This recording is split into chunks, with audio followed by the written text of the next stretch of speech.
Got Your Back Podstream is brought to you by Kinprint. For all your company's promotional needs, they do it all. Apparel, promotional products using the highest quality brands. They do logo design, signage, and printing. Kinprint will promote your brand with excellence. Visit kinprint.ca.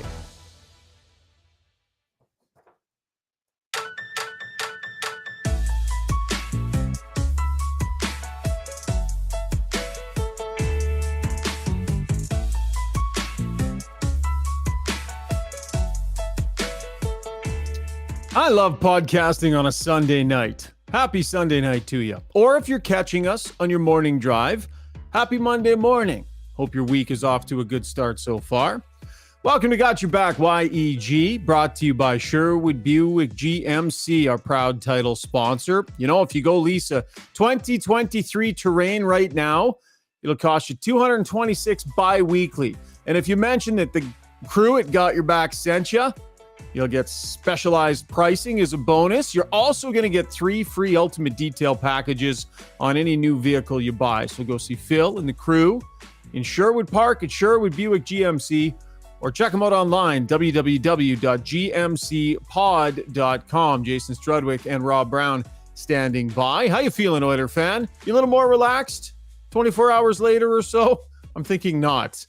We are sitting here in our beautiful long shot studio. Looking forward to this week, by the way. Struds and I will be shooting our podcast live Thursday at the Sherwood Park location. So come on in to check out the game, enjoy the great food. You can see us doing our thing. October 19th, puck drop is at 5:30, and we will be doing a post-game podcast. Brownie, the group is back together. Struds and I have missed you, buddy.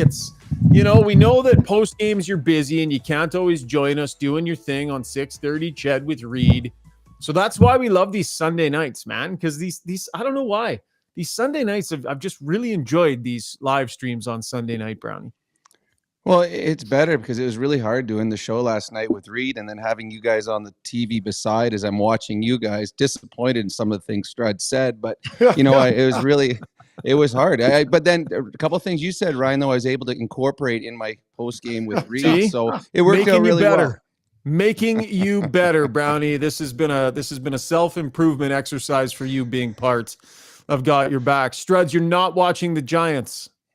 Why? Yeah, well, they're as I fan speak, are you? I believe that they're up by maybe, is it 9-6 or something like that? But it's what's the difference if I watch or not? They're not making the playoffs. There's going to be some improvement, probably a high draft pick. So what's the difference? Like, what are you cheering for? Like, there's no cheering. But Struds on this one here. What a fan. I felt that way a couple of years when you were playing for the Oilers. Why am I watching you? Yeah. You guys aren't making the playoffs. Yeah. Why am I doing the show? A lot of nights I sat up there. I was getting paid to do it, Brownie. I think you were too. So was I. And I was still didn't want to be there. Worth it. Right. I was worth the price of admission. You know, I got in the old dust up and a couple great passes. But like, you look at the Giants, like, you know, their number one quarterback's out there, number one running back's back. Last time I checked, he had 40 yards. Like, it's not working until they fix the offensive line. It really doesn't make a difference. Boy, if I ever own a sports team, I want just a pile of fans like you, Struds. Yeah. Well, I'd fix problems. I'd address the offensive line. I'd go and solve the problem. That's what your job is, right? Well, I mean, I'm just saying as a fan, that's as fair weather, disengaged, apathetic. No. How far into the season are we? And you're already shut down to the point of not even wanting to watch the games. But that is not being a fan. I've been a fan since probably 1985. You're not a fan. I am a fan. I've been there through thick and thin. Your team's actually winning right now. Your team's beating one of the best teams in the NFL. I know. Well, yeah, but let's be honest. This is where you're supposed to rush the field and pull down the goalposts, and instead that is apathetic. Yeah. Wow. Let's not get too excited. The 49ers lost today. Like, let's not. I believe the Jets beat the Eagles today.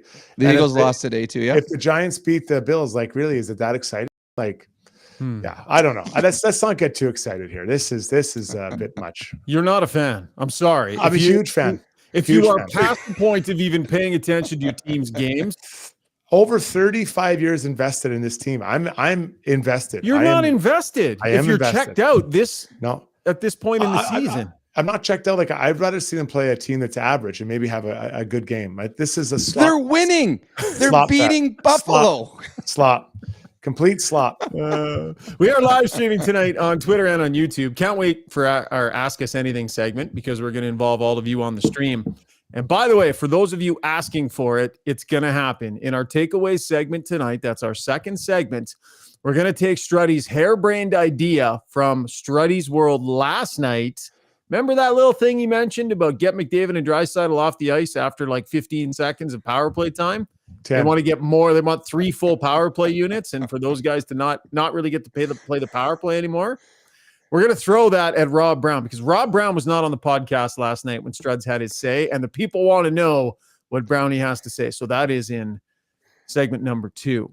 As I said, we're live streaming, guys. We might have the gem of the night here, the flex of the night from Original Poozar, who says, popping in. Oh, first he refers to himself in the third person. So he says, OP, Original Poozar, popping in to say he's excited for the Strudwick versus Brown should they play Power Play 2 discussion.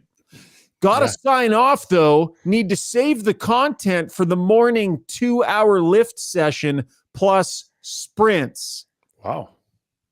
Ooh. So Original Poozar has some big gym plans that he wanted to share with the rest of us. I hope you When I stretch played after. pro hockey, I don't know if I had a 2-hour lift session in a week, Oh, let you know alone you in the didn't. morning. I showered with you. I know you didn't. Good Lord. Time for the breakdown. Change of subject brought to you by Adrenaline Diesel, Edmonton's heavy-duty diesel truck repair shop, a unique shop for a couple of reasons. Their ability to do custom jobs. We're talking about custom exhausts and engines, custom body work. If you can think of it, they can get it done. They're also the Ghostbusters. If something is wrong with your engine and no one can figure it out, oh, they love that kind of a challenge. Go see Marty and his staff. They won't quit until they get you an answer. High standards, great service. Visit adrenalinediesel.ca.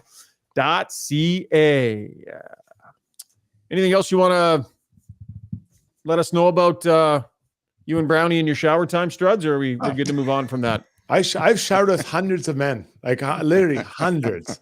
I've seen it all, man. So I know when someone is in shape, someone else. I didn't have to do fitness testing. You could just somebody go in there and shower with all the guys. Who's in shape? I'll tell you who's in shape right here. No problem. Steve, we got to clip that. I'm writing this down too because I mean the gem of the night is done. I've showered Hundreds of men. Hundreds of men. Hundreds.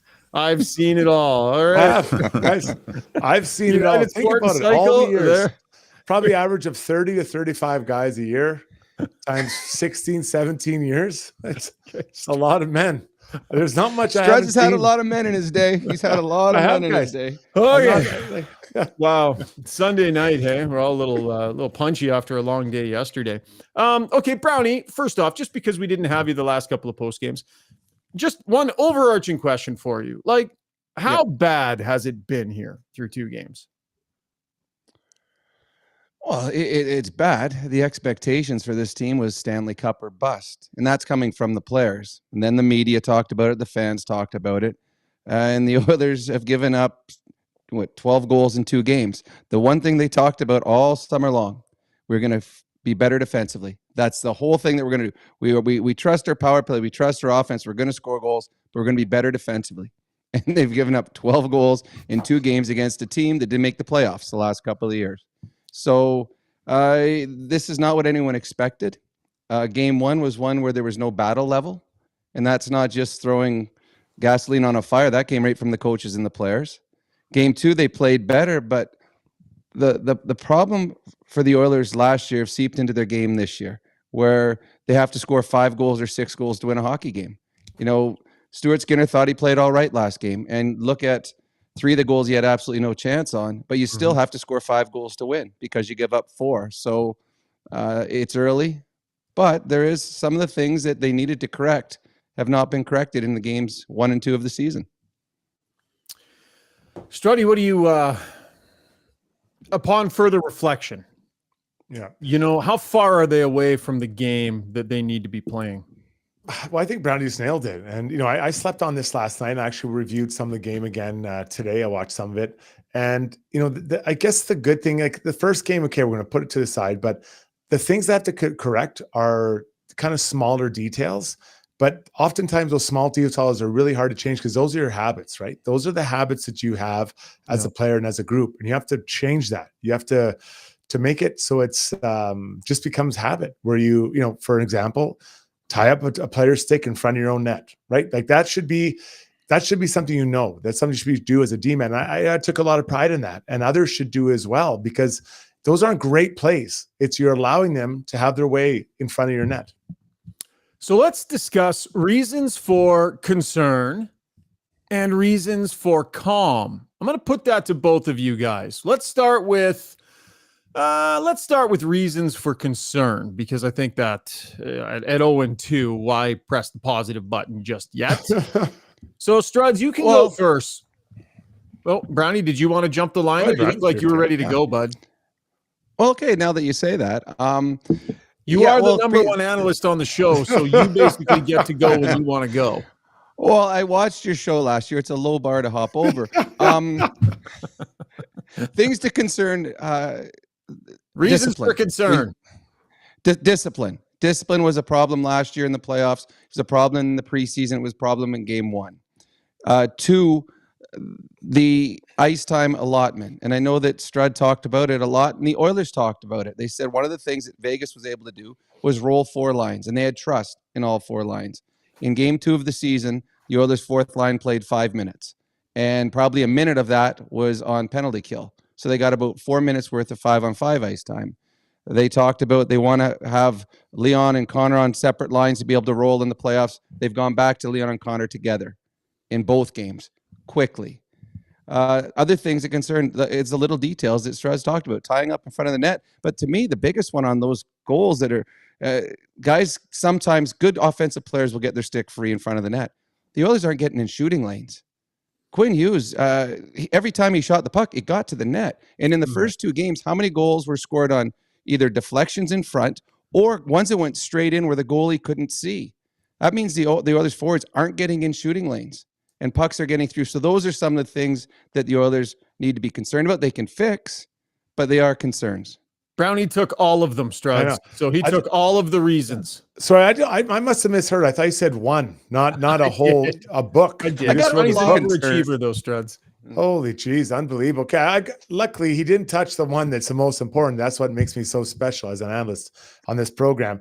And it's a 5-on-5 play. It's a 5-on-5 play. This is something that we talked about earlier, or before the season. I said what I want to see, or a successful season, would be these guys raising kind of their goals against per game up or down, I guess, kind of moving up the chains as far as where they're at. And instead, they've gone the other way.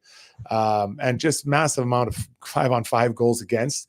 And that's a big issue, right? They got to find a way to stem that. And there's a lot of talk about it. And I think there maybe would be a bit of an adjustment period here.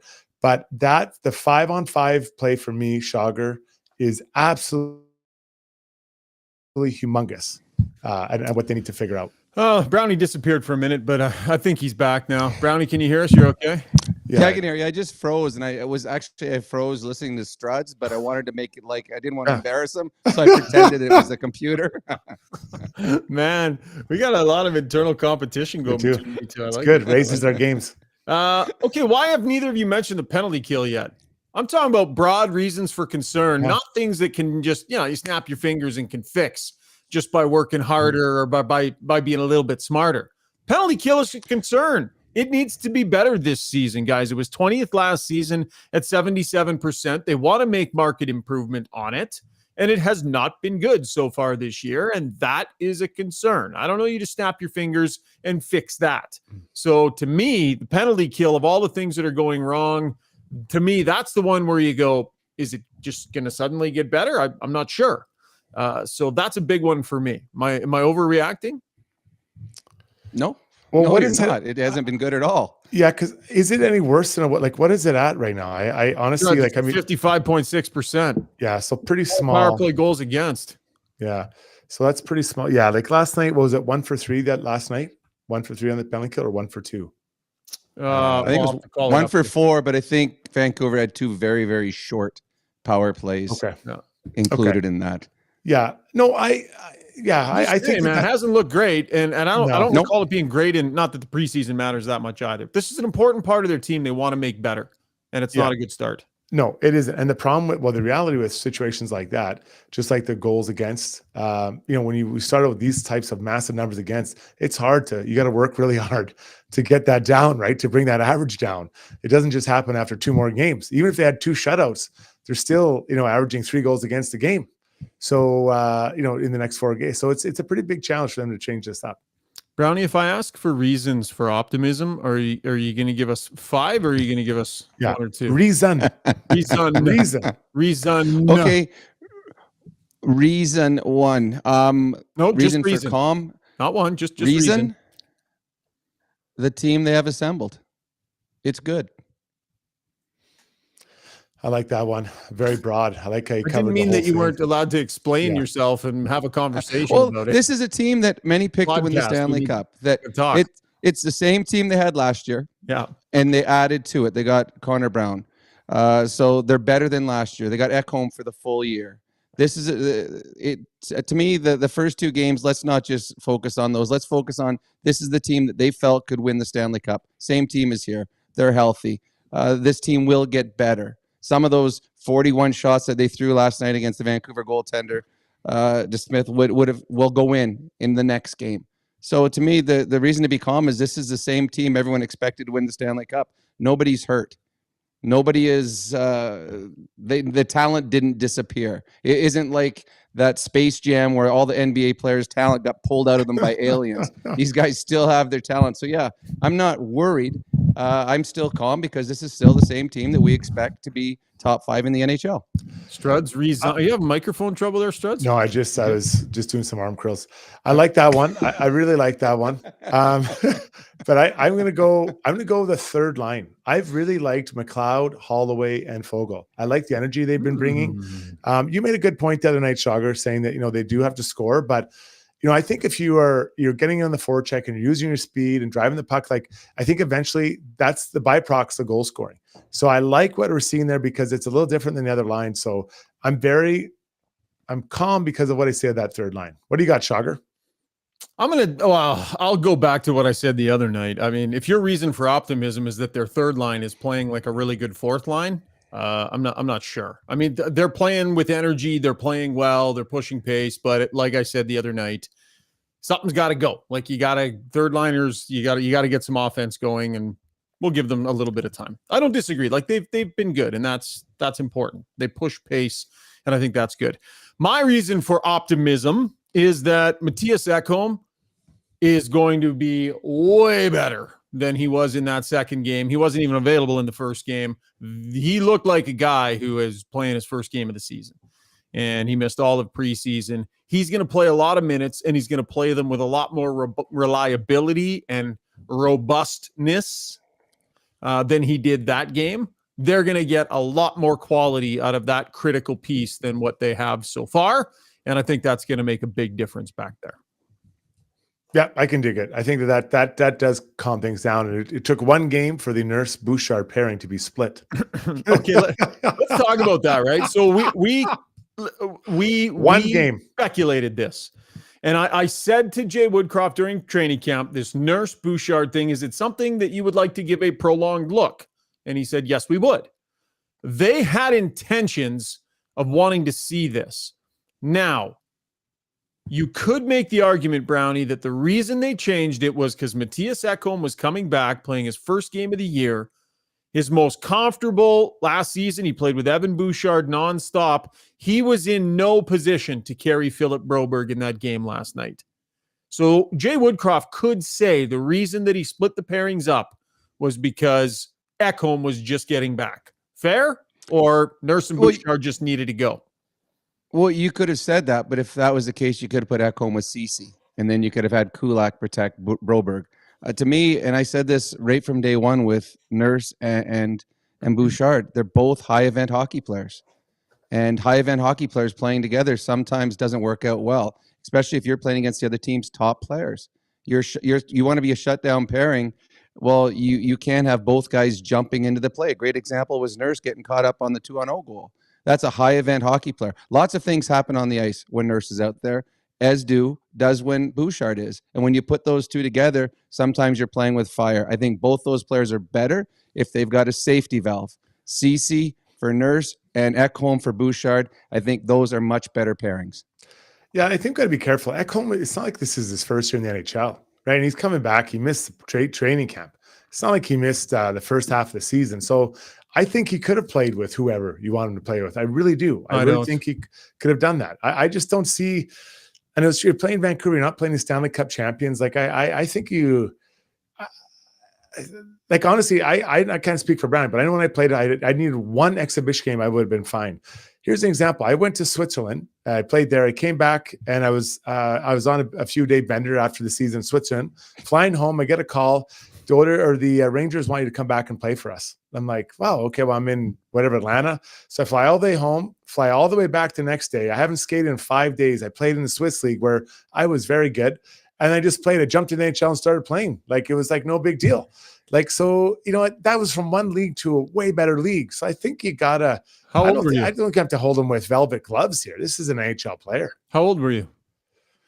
At that time, I would have been like 31, 32. Right.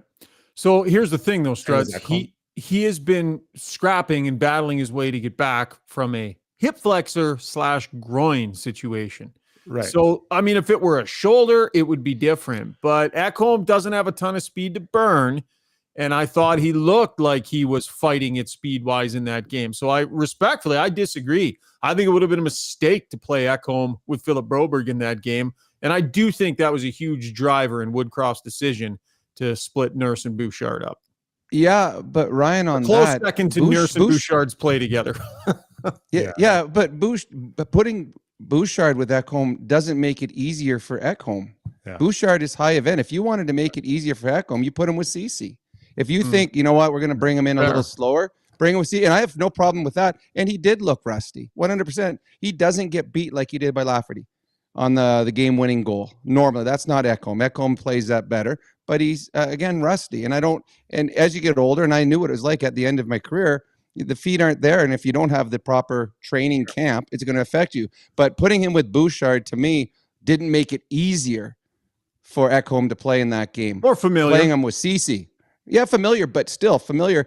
Again, he's a high-event player, Bouchard. And Bouchard, he's had an off first 2 games of the season. And that's a lot of work for Ekholm. All of a sudden, you're covering up for an offensive defenseman. Ceci plays a much safer game. Yeah, I think that they just put it back to what feels safe for the coaching staff. I really think that's it. That's how I feel. Interesting. Let's get to the Weiss Johnson YouTube mentions. Edmonton's first choice for all your heating, air conditioning, and plumbing needs. Their certified technicians are available 24/7 year-round to ensure that you can get help, whatever you need help for. Their team is committed to total customer satisfaction, no matter what time of day it is. All their technicians are certified and have undergone a complete background check. They're reliable, right? Give them a call, 780-463-3096. Jingle. Weiss Johnson, Comment in from VA. I like Rob Brown.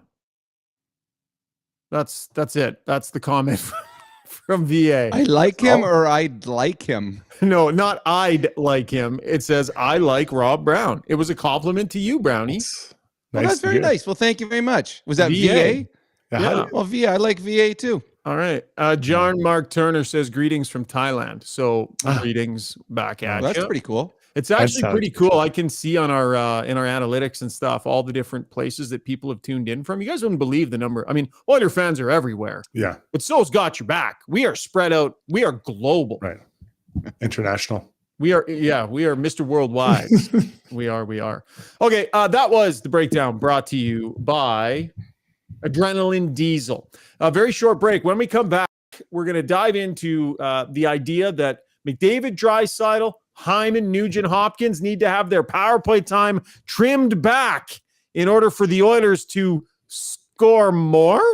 Struddy will defend the position. Brownie will lean in on it. Lots more to come on the podcast. Hey everyone, it's Kelly here from United Sport and Cycle. The wait is over. United's annual Hockey Day sale is finally here. Save 20% off on select CCM and Bauer skates. Save 35% off on all Bauer and CCM Pro Stock sticks.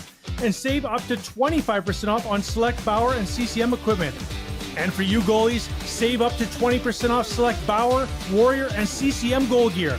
Trust the experts at your home of hockey for over 95 years. United Sport and Cycle.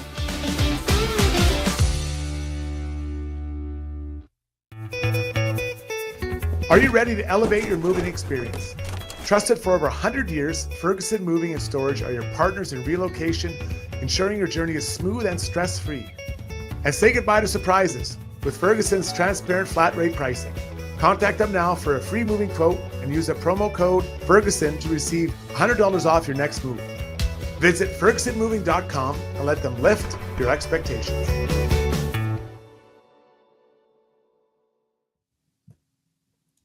All right, let's keep the program moving along. Time for takeaways, brought to you by our good friends over at Martin Motorsports, your one-stop marine and recreation shop. The snow will be here before you know it. It's on the way, and you're going to want to be ready to ride. Visit Martin Motorsports and check out their lineup of pre-owned sleds, all priced to sell, so you can enjoy winter with a new-to-you machine. Stop in their West or South Edmonton locations or check out their pre-owned lineup.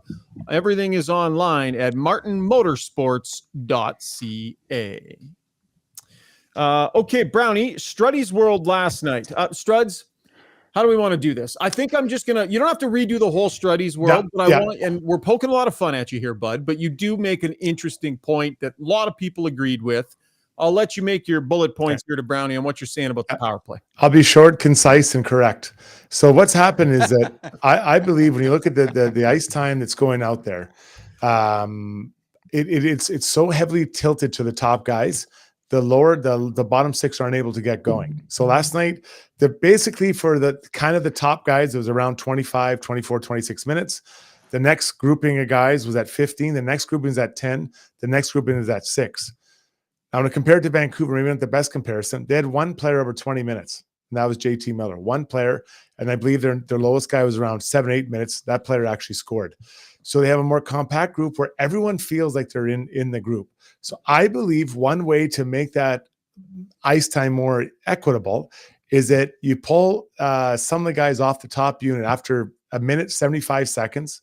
You put in a second grouping. So now let's say the second grouping is Kane, McLeod, and Connor Brown. Let's just say that. Then they play that shift. Then you can come out with a third line. So now you're getting 3 players in 3 shifts rather than 2 groups of players over 3 shifts. And it gets more guys involved in the game. That was one of the strengths when Woodcroft came in. I believe it's now one of the weaknesses of the club, Brownie. That's why I'm proposing 3 power play units? No. But because you have to keep in mind, it's because the first shift after the power play, right? So right, 75 seconds first unit. Second unit gets 45 seconds. Then you have a third line that comes out. So now you have 9 players, forwards, playing. Right now, they have 6 playing in that same time span I'm talking about. I mean, I see what you're saying, Struds, and a lot of it's correct. I think that the Oilers' power play can be it's gamemanship, depending what is in the game. If we're in the third period of a 1-goal game, then continue doing what you're doing. Where the Connor and Leon group can stay out the whole 2 minutes, which they do. The one thing that is hard to defend on an Oiler power play, most teams have a 1 and 2 unit. And if you survive the best unit, because there's always a big difference. Well, everyone loads up their first power play. The Leafs, the Lightning, all of them. So if you survive that first minute 10, second unit comes out, all of a sudden there's a big sigh of relief. You can put your second pairing defense out, your second or third group of forwards out, and it's not as taxing. With the Oilers, because they play the whole time, you're all of a sudden Connor and Leon now are going against the second or third pairing. And that's where the Oilers score a lot of power play goals is late, because the opposition doesn't get that relief of them leaving the ice. You ice the puck twice. You won a couple big faceoffs. There's 40 seconds left. We survived it. Oh, no, here comes Connor bringing the puck up the ice. And that's, again, the Oilers have the best power play in the history of the NHL. It's hard to stop them. Now, there are times during games, middle of the second period, you got a 2-goal lead. First power play doesn't score in a minute 10. Whistle goes, yes. get a second unit out. And here's one of the reasons why is it's hard to score 5-on-5. It's hard to gain offensive confidence if you are anyone that's not on the first power play unit. A guy like Evander Kane, who everyone thought, I know some great smart analysts thought he could score 50, but there's other guys that have said, he's a 30 or 40 goal scorer. Yeah. He's not getting first power play minutes. The offensive confidence isn't there. And then you start trickling down. I know that Ryan was talking about a third line. McLeod and Fogle and Holloway, they never get out on a power play unit, ever. They're only ever playing 5-on-5. So it's really hard to ask for offensive juice from guys that get no offensive confidence. So that goes to Struddy's point that at some point you do need to use a second unit. And if someone gets hurt, you need to see what they're capable of doing. So I think it's about what point of the game, how the game is going, the flow of the game will allow you to put a second power play unit out there. But the biggest weapon the Oilers have, the best thing they have about their team is their power play. So you can't completely say every power play is going to be split up because that takes away the Oilers' biggest weapon. Yeah, and I hear it. I guess what is the cost to the team by those guys staying out like for the full 2 minutes or whatever it is, a minute 45, and that is I'm looking bigger picture because they had the best power play in the league last year, Brownie. They didn't win the Stanley Cup. So no, 100%. They need more than that, right? No, they do, but there's other reasons why they didn't win the Stanley Cup. There was something to do with defensive play and average goaltending. So it wasn't the fact that their power play didn't take time off. I can tell you, though, as a player, late in my career, I played in Pittsburgh, and I was on their second unit. The guy that I got to take off the power play was Jaromir Jagr. So you're sitting on the bench. Coach comes down, Brownie, you got Jagr. And you're like, you okay? I'll be ready, coach. 2 minutes and 45 seconds later, my next shift has already gone out without me. So it does affect your confidence-wise. If you're sitting on the bench and you don't have, the coaches don't have faith in you to be able to do it done. Evander Kane is a power play guy in any team in the National Hockey League. And he's just getting scraps right now with the Edmonton Oilers. Yeah. Brownie, do you believe that through the course of an 82-game season, if Dylan Holloway, if Connor Brown, if to a degree Evander Kane sit on the bench and watch the top power play unit take a minute 45 of every single power play, that when it's their turn in big moments in games at even strength, or when they are needed because you're playing against a deep four-line team, that their offensive confidence, their feeling of being part of it, won't be where it needs to be. And I think that's what Struddy is saying, that it's not just about winning a game that night. It's about the long haul and getting more players involved so that more guys are taking a bigger piece of it, so that when it gets down to the absolute toughest it's ever going to be, you got more guys in the ring offensively than just watching those other guys do it. So what's the cost over the course of the season to those second-tier offensive players? No, you're right. And that's what I talked about with Struds is when you're an offensive player, the longer these guys look at zero on the stat sheet beside their names when it comes to goals, the more it affects them confidence-wise. And the more it's going to be written about and talked about. You talked about it tonight already, about the third line. They need more juice, more offensive production from them. Well, so far in the Oilers' first two games, there's only been one even strength goal scored by the Oilers. And the top six have played a ton of minutes and have only got one goal. So you're asking for more from the third line. Well, if the third line, if a Holloway or a Brown or a Kane get out on the power play and all of a sudden one of those goes off, Kane fires one in, it gets a rebound, they get a goal, that's a little bit more confidence. And I can tell you as an offensive player, when you score or you create or you're on the ice for a goal, it starts bleeding into your game. And all of a sudden you feel a little bit better. You want to get out there again. So yes, 100%. In the NHL, it's hard to score in the NHL. And we've seen that through two games. The Oilers have got one even strength goal. Their power play scores all their goals. So yes, that's why I say there's parts of the game where the Oilers should get their second unit out there. And there's other parts of the game where the Oilers, I'm down a goal in the third period, I'm going with my first unit, and they're staying out the whole 2 minutes because that gives us their best chance at that point. See, the flip side of this is why are Connor and Leon killing penalties? If you look at the minutes the other night, they both had over a minute in penalty killing time. So if you want to involve other players, Are they that good at penalty because you put those guys out there? Like the reason Leon's out is because he wins faceoffs. That's why he's on the ice. That's why Leon's on the ice. And the reason Connor's out is because he's dangerous and can score shorthanded goals. Yeah, so, I think I talked about the Oder penalty kill needing to be better, Struds. Yeah. I don't think that's the way Jay Woodcroft measures it. I don't think he measures it by percentages number killed. I think he wants to take the number of shorthanded goals they scored for and apply that to their penalty killing effectiveness. He believes they can be dangerous shorthanded with McDavid out there. Mm-hmm. And I think that's why he wants to use him. So the cost of that is, one, your other guys aren't playing as much, your bottom six, and two, when it gets to the playoffs, now you're trying to get scoring when you need to kill a penalty. So situational though. He uses them situational. Yeah, again. But why bother? And again, last night he played 26 minutes. Why does he need to kill penalties? Yeah. Well, if you're down a goal late in the game, I'm having Leon and Connor killing a penalty late in a game. Yeah. So I don't need to do it in the first period. Yeah. But late in the game, I'll have them killing a penalty if I'm losing by a goal, because Connor McDavid's the most dangerous player in the NHL. But it's last year we saw him killing penalties at different times. Now if it's the last 30 seconds, no problem. No problem. But as a main cog in that wheel, I just don't. I don't see the value for either guy. Because what they're doing is they're taking away roles for players. That's exactly. And if you don't have a defined role on the bench, you're just sitting there. All you are is you're just separating the forwards from the defensemen. Trust me, I don't care if you seriously. I don't care if you're a 10-year pro. The grocery stick. It affects you. Yeah, the grocery stick, right? Yeah, and so the year has started, and we're already talking about the inability of the Oilers to roll four lines, right? And Vegas did it last year, right? The Vegas just did it. They showed the template of how to, and the year before that, the template, and the year before that, like you just keep going through it.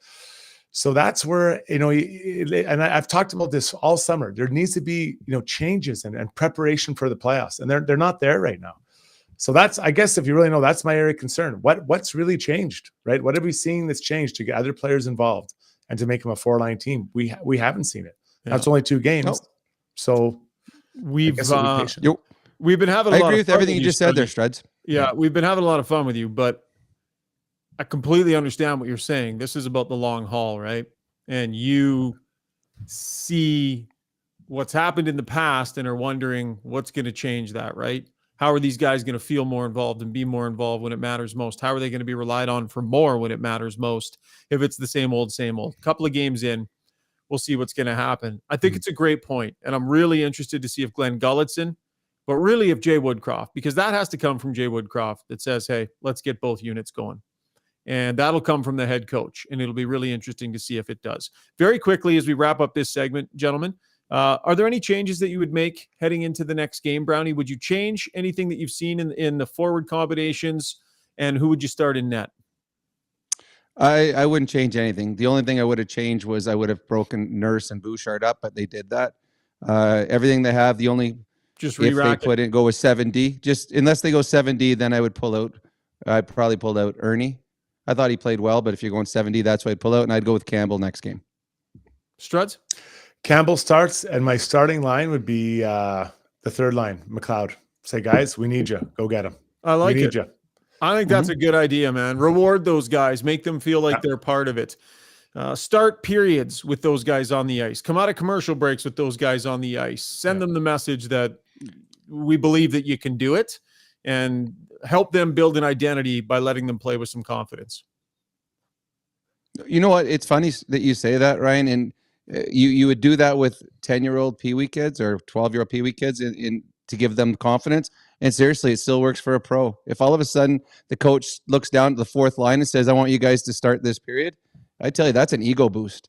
And that group that will go out there will seriously go through the wall for you 100%. If they get started at the beginning of a period. 100%, yes. But it lifts the rest of the bench. The rest of the bench is sitting there like, Connor's like, hey, guys, set the table because we're coming out right behind you. We're going to jam it down. Is there a hybrid model? Is there a hybrid model, guys? Can you have McDavid and Draisaitl kind of shift off where one of them stays on the ice longer and the other 3 forwards change out? So McDavid, Hyman, and Nugent-Hopkins head off. Yeah. And then you've got Connor Brown, Evander Kane, and Ryan McLeod ready to hop over the boards, but you keep one of your lethal weapons out there. Would that be a hybrid where you kind of, you go back and forth a little bit? I think to me, it's, again, I go back, it's all situational. If you are 100% need a goal in the third period, the top unit stays out the whole time. Yeah. The other, I just leave them. And then the other way is there's a whistle in the middle of the second period at a minute 15. Now you pull them off and you put the other group out for 45 seconds as a group saying, we believe in you. You don't need one of those guys. We believe in you guys. Since 2021, Struds, since the 2021 season, Draisaitl, McDavid, and Nugent-Hopkins have been second, third, and fourth in percentage of their team's power play time on the ice. Second, third, and fourth in the league. Draisaitl, 83.4, McDavid, 81.8, Ryan Nugent-Hopkins, 81.3% of their team's overall power play time, they are on the ice. Who's number one, boys? Who's number one? Come on, boys. Is it Ovi? It is Ovi. Yeah. 94. Yeah.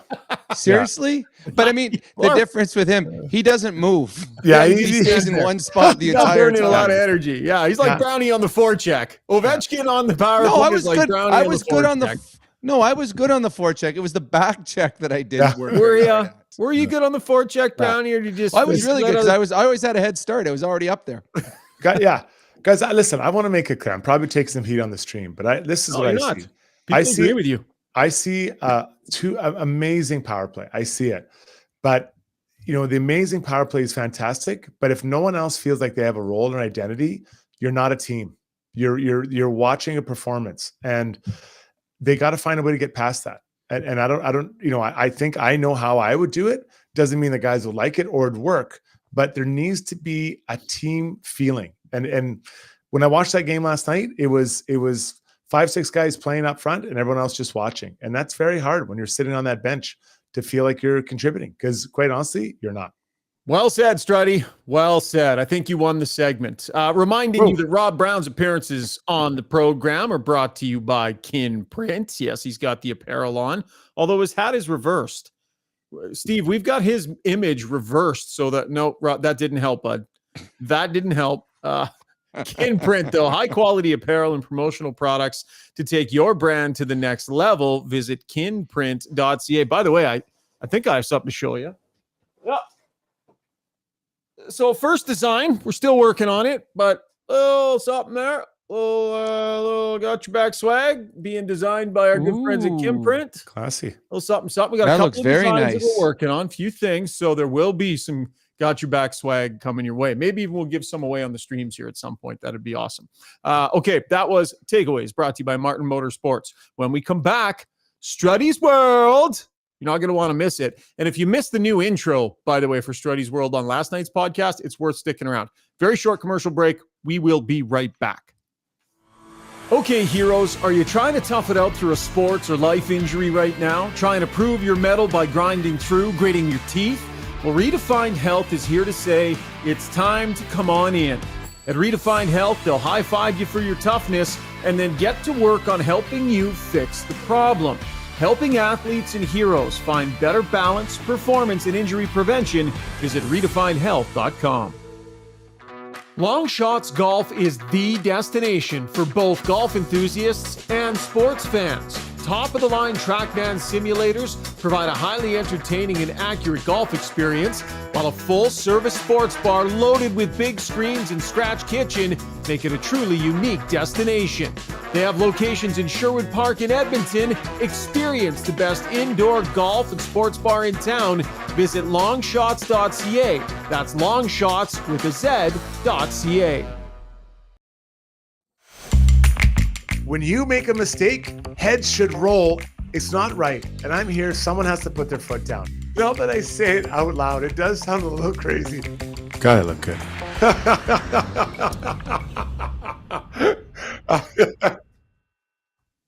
Man, I look good.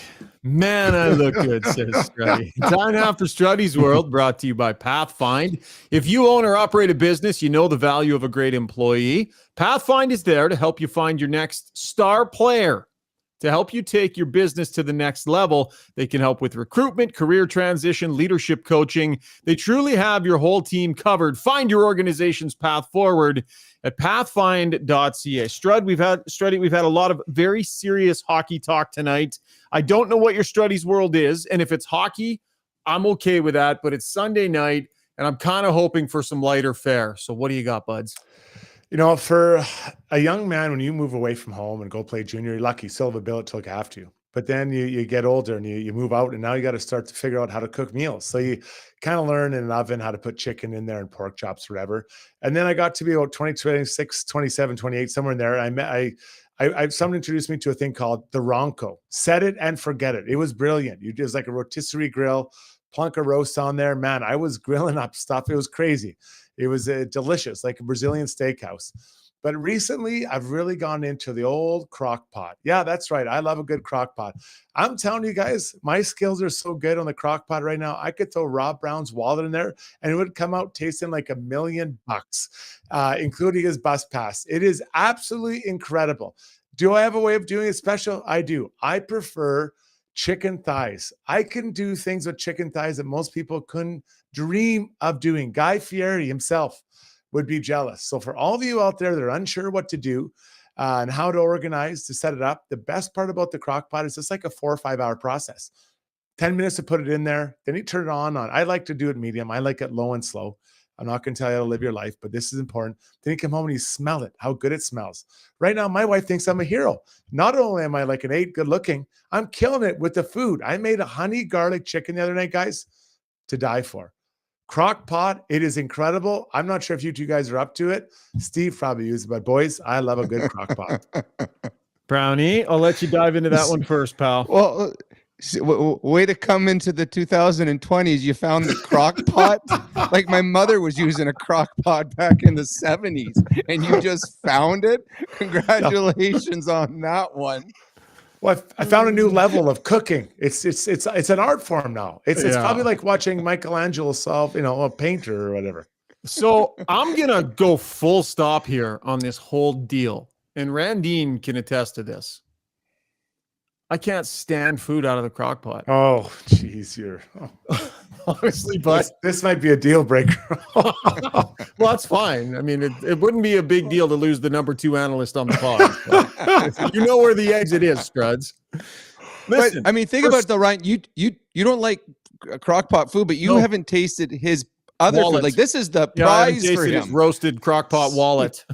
I could throw one of your, old fashioned shoes in there, Schauger, and it would come out so tender, so juicy. You would think it's prepared by a 5-star chef. No, see, this is the problem. I don't know why. Every time I eat food out of the crock pot, it bothers my stomach. Oh, I don't know if it's because the food gets broken down in a different way. I don't know what it is, but I get a little bit of an upset stomach and I don't really like it. But growing up, I didn't like stew growing up, and everything coming out of the crock pot tastes like stew to me. I think the problem is that you are used to eating things that come out of a cardboard box, like a Big Mac or a teen burger. So it's called healthy food. Your body is reacting violently to healthy food. Imagine what happens if you have a fruit salad. You might not wake up the next morning. Man, I don't know. I haven't tried cooking in one. Maybe if I did more cooking, I would appreciate the crock pot more. Brownie, do you cook in the crock pot? When you get the I have, but I'm a terrible cook. My wife's way better than me. So we do share the cooking, but Holly cooks all the good stuff. And then I cook turkey burgers. Oh. Guys, I'll tell you what, when you open that crock pot lid after 3-4 hours and you look inside and you found the greatness you've created, it is a high that I seldom feel. The only other time I feel that is when I'm at the crafts table and I call a hard 8 and old daddy rolls a hard 8, bang! There's no better feeling than that moment. And when you lift your crock pot lid. It's, guys, because you look inside, it's like, look at the greatness. You seriously need other thing in life, because if those are your 2 greatest thrills, a crock pot lid and a hard 8, you need some more thrills in your life. Reaper says, didn't I hear one day on 1260 Struddy rant about banana bread? Credibility gone. So people are kind of... It's true. You don't like banana bread? No, I like banana bread, but unless you have chocolate chips, nuts, or a you need chocolate chips. No nuts. Banana bread is nuts. inevitable. If it is just banana bread on its own, it's inedible. And I will put this on my tombstone. And it's outrageous. It's outrageous. Shane Matheson says, wait till he finds Wait till he finds his air fryer. No, my wife has an air fryer. It's to me that's cheating. There's no art to it. There's no art form to it, right? Well, and there's art to throwing 30 things into one little pot, turning it on, and coming back 6 hours later. No, so turning the knob. No, like going medium or going high. That's it. That's your only decision. No, this is it. Yeah, you place it in there, but it's the sauce, it's the spicing, it's the ratio. That's where the greatness is found, guys. It's the details. God is in the details, and I've found him in the bottom of a crock pot. No greatness has ever come from the bottom of a crock pot. I'm here to tell you that. You know what? Some edible food, some decent food, no greatness though. Well, Struds did throw out a couple famous chefs' names. When's the last time you went to a famous restaurant and they had crock pot special? Well, buddy. But honestly, the sous vide is basically a crock pot. No. It's basically, that's what it is. It's very similar. This is not high-end method of cooking. This is, and no disrespect. Crock pot for dummies. Uses it. I love my wife for the amazing cooking she does. I am not complaining. There is no complaining coming. But I don't think anybody's like, hey, I'm getting the crock pot out tonight. Like, hey, we're in for something. Woo! A box of wine out. 2 Bud Lights. All right, that was Struddy's World, brought to you by Pathfind. Hey, Steve, somebody was complaining on the stream that the Weiss Johnson jingle was way too loud and that it was distorted. Yeah. So can you turn that thing down a little bit and give it to us one more time? Well, let's try this one. Nice. Let it play a little bit too. I don't have the full one. Zuby you has don't the have full the full one. version. No, All right, Zuby's got to get you the full version. Our apologies to Dennis over at Weiss Johnson for playing the music too loud and distorted. We could not let that stand. That is too valuable a jingle on this podcast. All right, time now for Ask Us Anything. Steve has been patiently behind the scenes gathering your best and brightest comments, and it is brought to you by Match Eatery and Public House. Your destination for all the sports action, big screens, ice cold beer, all your pub favorites are perfected. Match Eatery and Public House located adjacent to Rogers Place in the Grand Villa Casino. For more info, check out matchpub.com. Steve, bring yourself. There you are, buddy. Hey. How you doing, man? Hey, Robbie. Nice to be your mini-me again. Hello down there. So, there. What do we got going on, buddy? Lots of stuff on the stream. Lots of people giving their opinions on the power play. But Reaper said Holloway, McDavid, and Hyman. How about that? Would you bump Kane down? Brownie, go. I like Holloway in the top 6. I don't think you bump Kane right now. I think you got to let Kane find his game. He's too big a part of this team that if you bump him down, you may lose him for a while. So I like the Holloway line where he's playing. I just want to see them get a few more minutes. Struddy, agree, disagree? 100% agree. I think you got to let this guy get it going, because if he gets going, then he can maybe move some of those guys around just to maybe have different looks to your third line. But who's really going? Like who's the guy you're like, this guy's buzzing 5-on-5? Maybe the third line is the only group that maybe is. I think Dylan Holloway needs to be put in a position to overachieve. And every minute, every game he plays in the top 6 where he's not producing offense, he's underachieving. This guy needs to feel confident from a third line perch. Yes, they need to produce, but it's different than when you're in the top 6. Leave him where he is. Let him continue to succeed. Steve? All right. Vinny at least stays back and hasn't to protect and protects the net. He makes a difference. The 11th of January, 2023, things changed on that day. That was his first game. And I was actually there in Anaheim. We were at Disneyland and went to that game. It was fun. Got to see you him were do there. Yeah. The day Vinny appeared. The day Vinny appeared. He did the solo little skate. moment. Turning point in the entire season. Struds, you're the D-man. Does Vinny need to re-enter the chat? I want to see what Broberg can do. And you can't see him in morning skates, right? Or up in the press box. So, yeah, I'd like to see him in the lineup. But I also want to figure out what Broberg is. Doesn't everybody? Isn't that seems like a pretty big storyline here from now till Christmas? Brownie? Well, I think you put Vinny and you go 7D. So I think there's a forward will come out and you'll go with 11 and 7. I think Desharnais, they brought him up. They were a better penalty killing unit when he was in the lineup. And I'd have him in the lineup. Mm-hmm. Yeah, we just talked about needing to roll 4 lines. And so now 7D, we're just going to throw everything all out of whack again. I think they need to avoid. Yeah, but you could throw. Yeah. You could throw someone on. You could find extra ice time for a Holloway, or like everyone thinks you got to go 1, 2, 3, 4, and if you put the 4th line out there, it's got to be double shifting McDavid or Leon. Yeah, you go 1, 3, 4. All of a sudden, you double shift a Holloway. You double shift a Fogel. Now you get those guys some ice time playing with the 4th line. Because when they go 11-7, that's who's going to get the bump. Is Dylan no, I didn't Holloway say what they're doing. I didn't say they're going to do that. I said that's how you can get more ice time. But if they want to get everyone involved, there's got to be a fundamental shift in the way they work out the ice time. Like they got to figure it out. Keep rolling. All righty. Mr. Blow says they can't afford Holloway's next contract if he gets stopped 6 minutes. Yeah, no, there's no suppressing anybody. You let them rock and roll, let the cap sort itself out. No go on that one. Davin is calling for the Seaweed Man. They want the Seaweed Man back. Strudwick loves that nickname so much. Worst nickname in history ever. All right, Steve, keep going, buddy. Couple more, and then we'll land the plane. All right. Reese says, give me 3 positives out of those first 2 games, so I stop freaking out over here. Now, I think you guys have already covered that earlier in the pod. Let's try, though. 3 positives. Struds, go. You go. 3, go. Boom. Let's see if we can come up with 9 here, guys. 3 each. Can't have any of the same. Quickly, go. Struds, go. I don't really think I can think of one. Okay. Fail. Well, I go. I guess the third line. Third line is look good. What? No, you can't take that now because I say the third line. So I say the third line. Honestly, I don't have 3 positives out of it. I don't, unless you want to add 2 positives from the Vancouver Canucks. You guys, because they played very well. We got to put in a little more effort for the reeling Oiler fan than that. I'm going to say I thought Philip Broberg acquitted himself fairly well in his first game. I don't think that I don't think it was problematic. I think he was decent. So I would say Philip Broberg.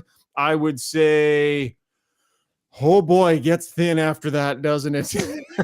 Yeah, so let's go through it. Like, who overachieved? Oh, who even played to where their level? No, not overachieved. Who played as well as they could have? Are crushing it in the face-off circle. How's that? Boom. No, that's pretty good. That's a reach. I mean, I'm not sure that's going to make people sleep better tonight. Okay, well, sorry, Oiler fan. We tried for 9. We came up with 2. Steve, last one, buddy. Okay, we got a last fun one for the Sunday. For the hosts, best bang for your buck meal at Rogers Place if you're a regular fan and had to pay. So I guess the bigger question is, if you guys go to a sporting event, what's the best bang for your buck? What are you going to buy at the concession? I always who's got killer? Yeah, go ahead. Sorry. Beer? Just beer. Just beer. Chicken fingers and a Diet Coke. That seems to be my go-to. I'm stuck at like 12 years old. Isn't that an oxymoron? Chicken fingers and a Diet Coke? Was the Diet Coke going to take the fat out of the chicken fingers? Washes it down. Yeah, nothing like washing down a bunch of trans fats with aspartame. Well done, Struds. Well done. You might as well just take the sugar, bud. I don't get diet anything. What is with that? Yeah, I know. I believe poison. I'm not the one who's allergic to fruit. It's not fruit. It's avocado and eggs, okay? And it's a stomach condition, and it's not my fault. Rand Dean told me if you have a multivitamin in the same room as you break out in a rash. All right, time for our gem of the day. That was not gem of the day. You don't get it for that burn. That was not your best burn of the day. United Sport and Cycle presents our gem of the day. They're Edmonton's most iconic home for everything hockey. Hockey Day is on now. Hockey days are on now, I should say. Save up to 30% on select hockey gear. United Sport and Cycle, supporting hockey in your community for over 95 years. Visit unitedsport.ca. Let's all do a gem of the day. Why not? It's Sunday night. Let's be crazy and break the rules. Struddy, what was your gem of the day, buds? Ryan Rishaug said, I don't eat food out of crock pots. That's it? I don't like, it's that shocking to you? I can't believe someone won't eat what comes out of there. It's delicious. It's the highlight of my week when I pull it out. All right, Brownie, what do you got? What's your gem of the day, bud? Well, I mean, it was so simple. Over the years, I have showered with hundreds and hundreds of men. Jason Strudwick. That was definitely one for the memory banks. That's gonna land in an intro somewhere. Yeah. What did I like tonight? What did I like? I'm not going to call my own number. You'd have to be pretty arrogant to call your own number for gem of the day. Struds has only done that 3 times so far. Well, I'm dropping great dimes all over here, place, buddy. You know. Yeah, Brownie, I think I probably have to just team up with you. I've showered with hundreds of men, but it wasn't just that. You missed the follow-up. The follow-up was really where the gem was for me. I've seen it all. Is what he followed up with. Oh, yes, from the mouth of the great Jason Strudwick. 2 out of 3 of us say you got the gem of the day, Struddy. Yeah, well, that's right, though. I mean, I'm just telling the truth, right? I don't think there's anything that, that I was wrong about. Gem of the day brought to you by United Sport and Cycle. Thanks for this, guys. This was lots of fun. Steve, great job in the background there. Thanks to all of you who joined us on the live stream. Love taking your comments. JL saying, this is a bad episode of Family Feud. Yeah, this got a little bit off the tracks. Mr. Blow says Struddy wins again. Spitted Truth Seeker says, what a crock. Wow, wow. I think Spitted Truth Seeker might be Gene Principe in hiding. Right. I believe it. Yeah. By the way, reminder, we're going to be live at Long Shots on Thursday. We do have other swag too, actually. Get the Got Your Back golf balls as well. So Struddy, maybe I'll bring, our good friends at TaylorMade sent us a bunch of these. So maybe we'll bring these Thursday night at Long Shots in Sherwood Park, and we'll figure it out. People can maybe we'll do a long drive competition or something. We'll give some golf balls away, but come out and join us on Thursday at Long Shots in Sherwood Park. We'll watch the Oilers game. We will do a podcast afterwards. We'd love to meet you. So if you're not doing anything, come check it out. That's Long Shots in Sherwood Park. Thanks, guys. Thanks to all of our sponsors, including our title sponsor, Sherwood Buick GMC. Have a great Sunday night. And if it's Monday morning for you, I hope your week gets off to a great start. Talk soon.